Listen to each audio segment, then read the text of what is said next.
Dîroka devikî di nav Kurda de zengîn e. Lê pisporên dîroknas û dîroknivîs divin ta bûyer û serpêhat û agahiya bidin berhev û ya nêzîkî rastiyê hilbijêrin. Mamê Seîdê bêgiyê ji gundê Qulduman e. Rihspîkê koçerê Mîran e. Temenê wî nêzîkî 100 salan e. Hin bûyer û agahiya ji me re dibêje û hin bavikê koçerê Mîran dide naskirin. Spî meznê wan ya ew îsmê Gül Zilamê Perspî Bedirxan Beg ew meznê wersiya. Ere Eliya Sêniga hene tu navê Sêniga nas ke meznê Sênigan. Dezanî ev dido. Ev dîtê îsiga mala wara bijin mala Bêhîmcangîra ew meznê îsigan. Ev sisê Ermedela hewl meznê Ermedela jêra gotin İsmaîlê Eyîb. Ev her şaîşî he رئیسینه یه دیتر چیزگاه هنه بوتیوگاه هنه علیوگاه هنه برزی هنه اف همه فرقه کشیگن اف همه دهاتن چمه کنن جوارد گودری برکلهی مالا پاشیده اف 5 قسمه اوجی 5 قسمه قسمین مزن اف بابگین کشیگ حمل دورا مالا پاشید گودری برکلهی gelek cihûwar navê we hatine guhertin. Niha êl û hozên Ereba têde ne. Ew cih bixwe warê koçerê Mîran û Kurdan e.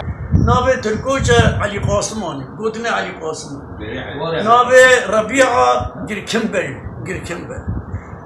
Qas pêşim te ya herba milê Iraqê ve heştêtir û hew Qamsor hew ev Erdêkelay hew cî Basega hew ev gundên hûn ava.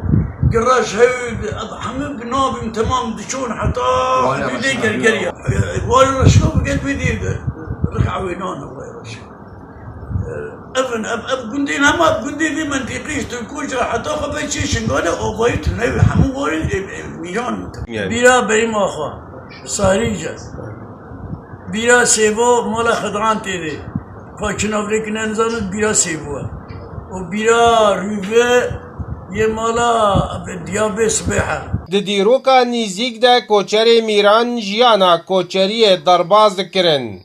Li deşt û zozana bi azadî çûn û hatin dikirin. Çilû dudwê me Seîdî ava kir, çilû dudwê. Çilû nehê Quldimanî me ava kir. Sêgira çilû sî ava kir, Seray Cefer jêra bir. Girzîr û berzeya ava kir, ew jî çilû dudwê. Kela Sûrî daham çilû sî ava kir. Tirxenzî û tirxenzî jî çilû sî ava bî. Hemze Beg jî wê nêvê re ava bî. Ji zozanên Serhed û Germavê û zozanên Çirav û çemên Çirçirokê ta beriya Çiyayê Şingalê cihûwarê koçerê Mîra bûn.